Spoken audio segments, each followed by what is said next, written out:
નમસ્કાર મિત્રો, વિડીયોમાં તમારું સ્વાગત છે। સુરતના 6 મહિનાથી ભાગતા ફરતા ગોલ્ડન મેન તરીકે ઓળખાતા માથાભારે જફર આખરે પોલીસની ઝપેટમાં આવી ગયા છે।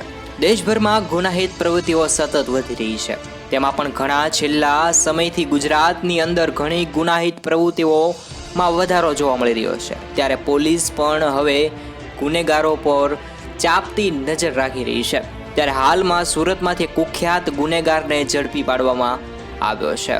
જ્યારે કુખ્યાત ગુનેગારને ઝડપી પાડવાનો કિસ્સો જે છે અત્યારે સામે આવ્યો છે। આ બાબતે પ્રાપ્ત માહિતી અનુસાર સુરતના ગોલ્ડન મેન તરીકે ઓળખાતા ભૂખ્યા જફર બોર્ડની ધરપકડ કરવામાં આવી છે।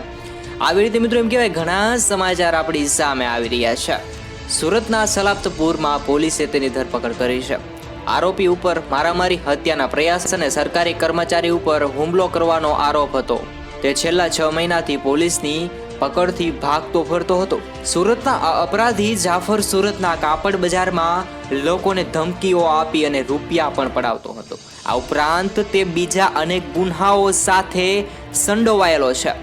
તેણે સરકારી કર્મચારી ઉપર પણ હુમલો કરતો હતો અને છેલ્લા 6 મહિનાથી પોલીસથી ભાગતો ફરતો હતો। પરંતુ આ દરમિયાન જ પોલીસને બાતમી મળતા જ તેની ધરપકડ કરી છે। શરીર ઉપર અંદાજિત કરતા વધારે સોનાના દાગીના પહેરીને ફરતો હતો। તે આસપાસના વિસ્તારમાં દાદાગીરી કરવા માટે પણ જાણીતો છે। આરોપીની ધરપકડ કર્યા બાદ વિવિધ કલમો હેઠળ તેનો વિરુદ્ધ ગુન્હો નોંધી અને આગળની કાર્યવાહી પોલીસ કરી રહી છે। અને બીજી તરફ કાપડ બજારના વેપારીઓએ પણ જફરની ધરપકડ બાદ રાહતનો શ્વાસ મળ્યો છે। આવી રીતે મિત્રો કહેવાય ગોલ્ડન મેન તરીકે જાણીતા સુરતના માથાભારે વ્યક્તિની ધરપકડ થઈ છે। તો બસ આજના સમાચાર અહીં સમાપ્ત કરીશું અને દરરોજ તમારી આસપાસના નવા સમાચાર જોવા માટે જરૂરથી ચેનલને સબસ્ક્રાઇબ કરી નાખજો। ધન્યવાદ।